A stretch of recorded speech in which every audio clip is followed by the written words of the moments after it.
Alors, l'état de la corruption en Tunisie en 2018. Donc, les débats sont multiples autour de la corruption.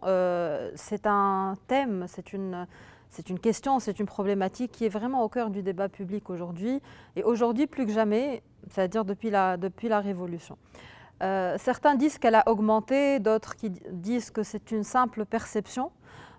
C'est vrai que la corruption a toujours existé en Tunisie depuis l'indépendance. Donc ce n'est pas quelque chose qui est nouveau, ce n'est pas quelque chose qui est spécifique à la Tunisie. La corruption, elle existe partout dans le monde.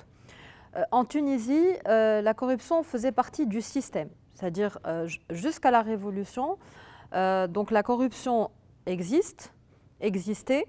Elle a pris des proportions beaucoup plus importantes sous le règne de Ben Ali, parce qu'il y a eu la montée de ces familles qui, économiquement, essayaient de profiter de privilèges, etc., pour s'imposer dans le monde économique. Donc, c'était un système. Après la Révolution, je dirais que la corruption a changé de forme. C'est-à-dire qu'elle est devenue beaucoup plus diffuse.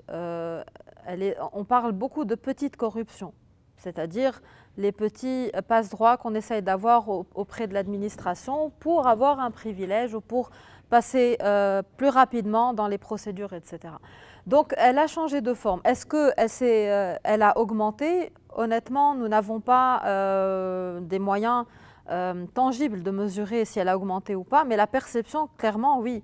On a l'impression qu'elle est beaucoup plus étendue, beaucoup plus diffuse, parce qu'avant, elle était à un très haut niveau et on savait qui étaient les corrompus. Aujourd'hui, c'est un peu diffus.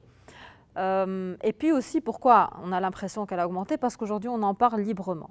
Avant 2011, on pouvait pas parler de corruption ou de dire un tel est corrompu ou un tel ne l'est pas.